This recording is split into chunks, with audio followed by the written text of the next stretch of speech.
Hi everybody, it's Bonkai922. Okay. Ooh.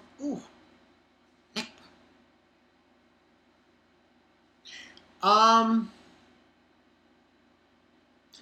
I want to mention some. I'm going to bring up a point. Um, Before I do this Kenichi review, the reason why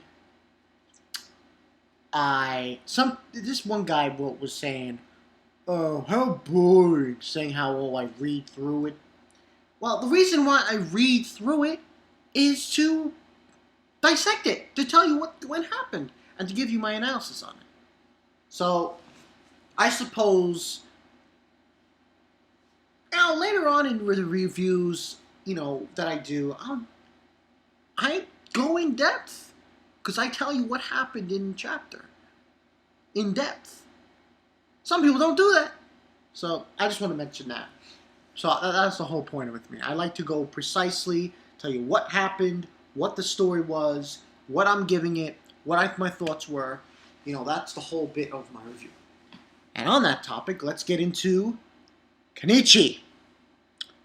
478. This one was called Return of the King.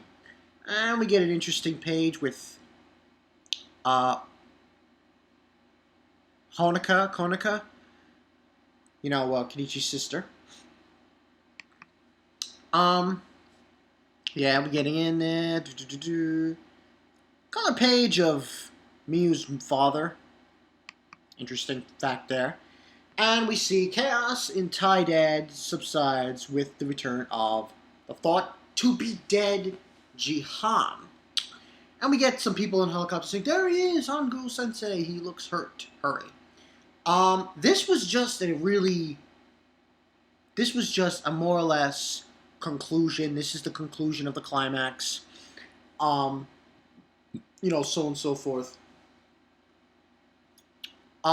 Moving right along, we see the elder. He's like so fucking beast, he's so beast coming out. He's like, "It's be all fine, it's be okay." He's like, going all crazy. It's like boom. He's like boom. Comes out of nowhere, fucking nowhere, and saying, "Is Miyu all right?" And he says, "Yes." And then Miyu comes to, and she says, "Grandpa, Kenichi-san protected me. Miyu-san, hang in there." And he's like, "Kenichi-kun, yes! Thank you. I thank you from the bottom of my heart." And he's like, "Oh, shucks." So, moving right along, Miyu wakes up, and personally, I can't believe that the hypnosis that Junizard put on her is still active. It might be just me. It might just be me. But usually in these kinds of shows, when somebody is hypnotized, when somebody is have some kind of hypnosis, you figured when they die, the hypnosis is thwarted. The hypnosis is dissolved. But in this case, it wasn't. So what ends on happening is, he says, "If you had made just one mistake, Miyu could have lost her life." And then it says, "Grr." And it said, we see Miyu doing something cross. "Not again. Get your hold of yourself, Miyu-san." It says cross. She's about to hit him. And that's when the elder knocks her out and says, "This isn't the kind of spell that can be broken with a single attack. I'll have her sleep for now." And then there's an interesting... What I found interesting about this chapter, down the chapter, this is me going in depth now. To let everyone know, this is me going in and saying what my thoughts are. This was an interesting scene to me. Having Kenichi saying, he felt that he really didn't save Miyu. so on and so forth, because it says, is it possible to heal her? Right? Even though such a powerful technique's been used on her, you've been able to move with her without having to kill her, Kenichi-kun. The access of Miu's heart is still intact. She will definitely return.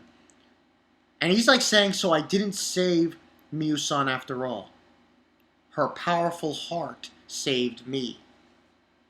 So he's like, he feels depressed, kind of, but not really. That he didn't really save her, so to speak. At least it seems. And then we get an interesting scene with the king, who was Junazard's disciple. Basically, he's looking up. He says, "My master, to think the day Junazard-sama would die would come.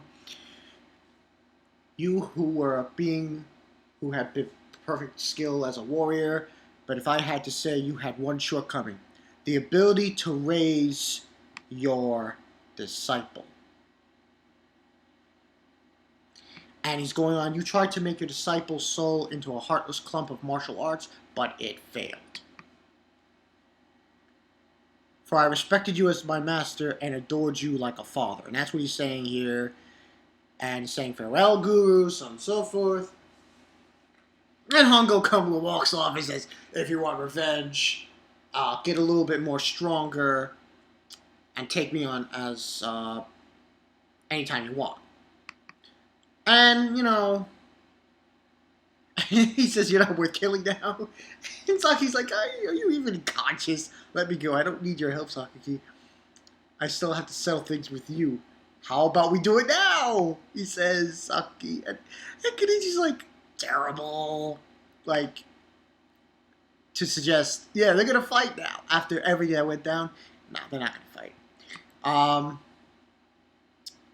And he says, let's do it later. That's when Junazard's followers, you would call them, they don't want them to leave. They don't want them to leave. So, yeah, they want to fight them right now. And he says, you're just going to let this guy who killed Junazard walk out of here? And Kenichi's saying, bloodlust. And then the king's like, you're making a grave mistake. These people are our friends. They just saved Tydad. If anyone lays a finger on them, they will become my enemy. Warriors stand down. So, everyone stands down and says, friends of the East, if you head for your country now, you won't make it in time to heal your wounded. Luckily, this country's in the middle of a war, so we're trained in healing. And the princess says that there are herbs here that aren't found in your Western country. And Hongo's struggling, what have you, and he says they need to treat their ear wounds at once. And he says, take him to my palace in the helicopter. It says, prepare the palace doctors for healing, so on and so forth. And moving right along. Take them once you've located the other wounded ones. The war is over. Everyone here is now a citizen of Tydad. And then this was an interesting part of the chapter that I like, and I'm going to give this chapter a 4 out of 5 again.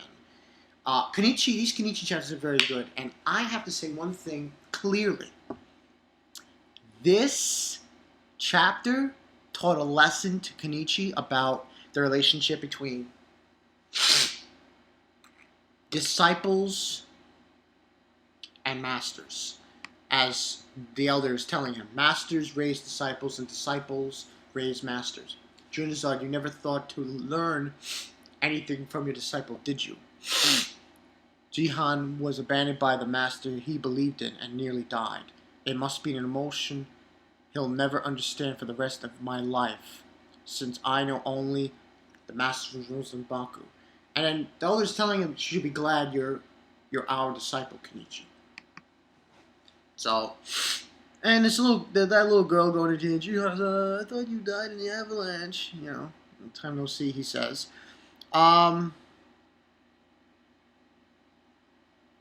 And Kenichi's telling him, oh, I want to hear your explanation of how you didn't die. And he's like saying, oh, Kuma people are so impatient. Oh, sorry, it's rude of me to speak like that, even if you are a commoner. And saying that that we'll return to the palace for now. Return to the palace for now, and we'll talk later. And then the general's asking him, "What do you want me to do with Junizard's corpse?" And he tells him to bury it in a secret place, then tell only me of its location. So moving right along, guess what? Another appearance from Miyu's father. Unfortunately, I think he does some kind of like salute or fist in the air to Kenichi. But you see him once, and he says to him, good job, and you see the memory he has of when he saw him, good job protecting my daughter, Miyu. I'm the previous owner of that gauntlet you have. And Miyu starts to wake up, but doesn't, and he just vanishes. And then Kenichi's like, Elder, I met a certain someone. Sorry, Kenichi-kun. Can you keep quiet about that to Miyu a bit longer, please? And it says the next issue, the tie-dead arc reaches its climax. And that is it, ladies and gentlemen. That is the chapter. I read it over. People saying it's boring. Oh, you want me to just say, oh, blah, blah. But anyway, as far as this chapter is concerned, I thought this was a good chapter. 4 out of 5, I think, anyway. Key points, I think, were the fact that Miyu was still under the hypnosis. That was something else. And the appearance of her father.